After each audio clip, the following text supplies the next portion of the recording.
зашто амбасадата токму одлучи да го поттикнува женското предприемништво? Па еве, ние во вашата земја веќе повеќе од 15 години инвестираме во различни проекти од развојна соработка во вашата земја. Многи се инфраструктурни, тие се неки поконкретни, например. Ние видиме дека навистина треба да се поддржи и зајакни лугата на жените во вашето општество, најдобре кроз предприемништво. Значи да жене имат можноста да се развиват како самостални предприемници, да зајакнат и општеството како цело, економијата на вашата држава, да бидат по-самостални, да придонесуваат исто во нивните семејства.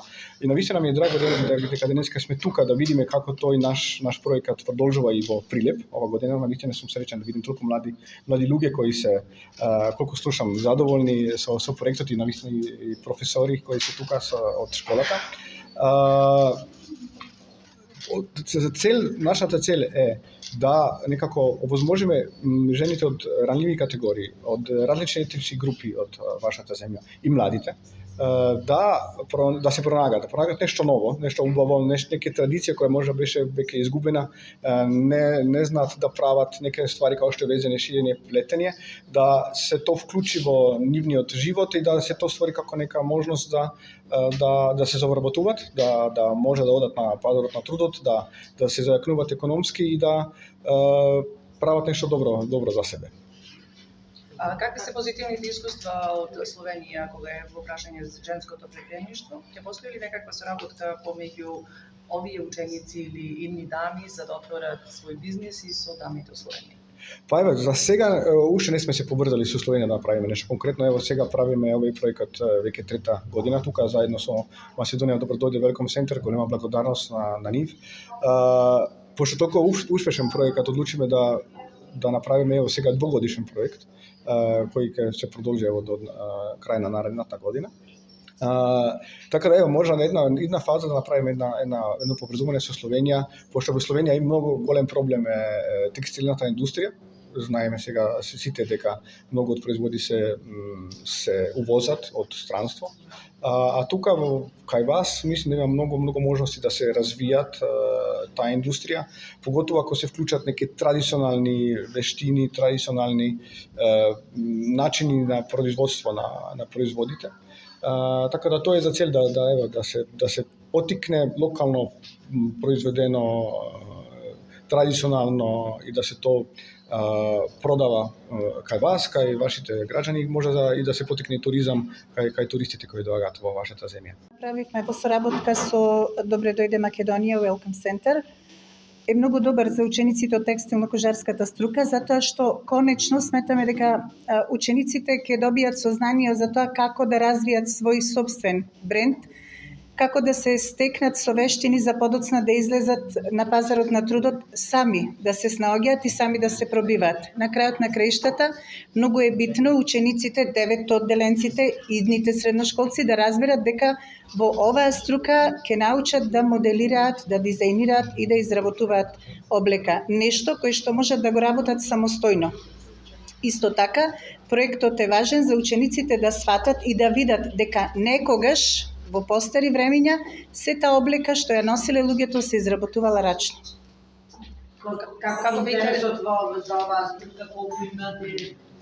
Интересот за струката не е многу голем и затоа ние се обидовме да направиме нешто што ќе го зголеми интересот на 9 одделенците за оваа струка, а тоа е во овој момент го работиме проектот. Си ја донесовме тука во училиштето текстилната работилница која што имавме и беше во друг објект од нашето училиште. Сега учениците се заедно со сите други ученици. Нашето училиште нуди квалитетна и практична и теоретска настава. Малку по малку се зголемува интересот за струката, а сето тоа се должи на на трудот кој што го вложуваат во оваа струка стручните наставници. Ова е трета година како го спроведуваме проектот за поттикнување на женското предприемништво преку одржливост и рачни изработки и рачни вештини. Сега се наоѓаме во Прилеп, каде што имаме учесници и од средно училиште Ѓорче Петров. Обуката денеска е за бренд менаџирање, како да имаат сопствен бизнис, како да стигнат до лојални клиенти и да станат препознатливи на пазарот.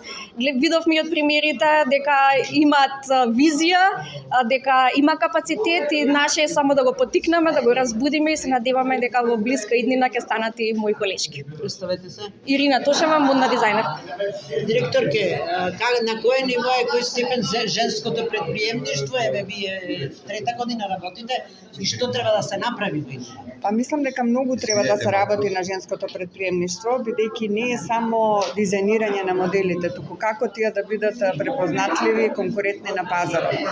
Тоа ние што го правиме од сите можни чекори, значи учење на мануелни вештини, плетење, везење, шиење, а потоа како тие да бидат конкурентни, како да го брендираат, како да знаат да го продаваат и се во ера на дигитализација, дигиталното продавање е многу важен интерес и значај. Тоа државата треба да поттикне.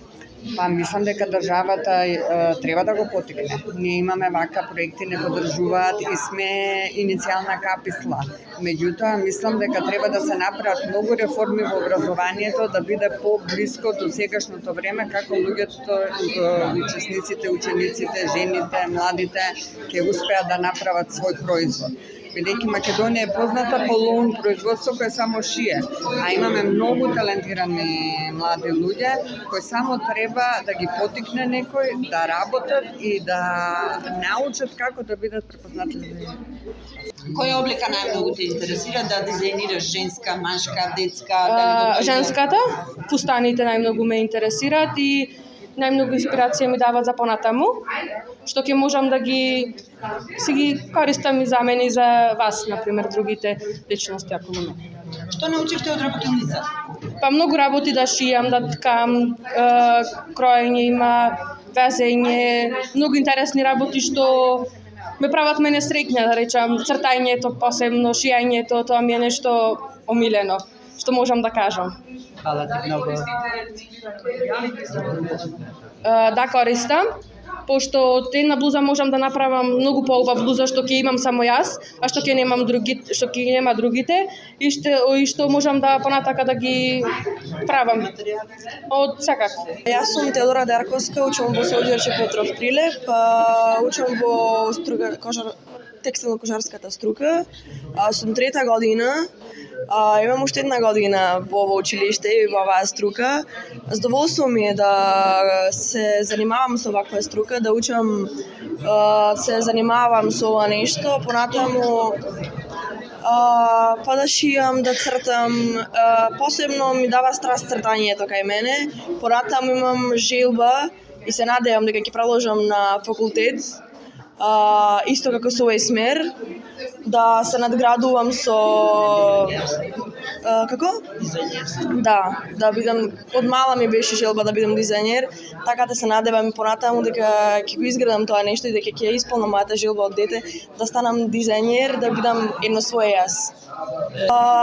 Може да се направи во Македонија кариера, само во Македонија не е толку ценета оваа работа. Во Македонија не е цена толку оваа работа како во другите држави, да ги земам пример. Не да кажам дека ја подценуваат оваа работа, ама ако не ја ценат доволно.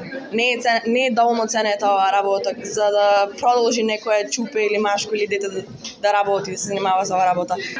Па јас мислам дека конкретно за облека е попрофитабилна од други индустрии, например конкретно мебел, зашто јас повеќе мебел дизајнирам, меѓутоа и таму се отвара пазарот. Сметам дека овие млади се многу квалитетни, јас сум фасцинирана и изненадена, нормално доколку се во добар систем, они имаат огромен потенцијал. Многу е битно да и поддршката од околината, значи кога купуваме производи да купиме локални производи, не да купуваме од странско производство, да ги поддржиме нашите дизајнери македонски и да им дадеме ветар во грб и на овие млади луѓе кои што навистина се квалитетни, имаат се што млади од цела Европа имаат, само што тука е битно, нели, тој поддршката. А има ли бенефици, субвенции од државата или треба повеќе? Сметам дека државата треба да стави акцент на локалното производство. Тоа е во цела Европа, конкретно во Италија све е made in Italy базирано, или во Словенија. Значи многу се става акцент на локалниот производ. Тоа е битно за економијата.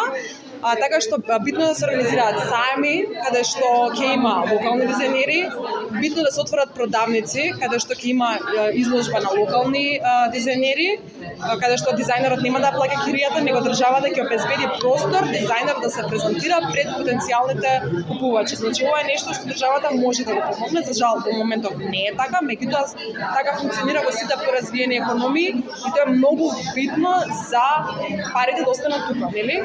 За тоа што се заработува да не оди кон производи од странско потекло, него од локално потекло, локални материјали, локални дизајнери.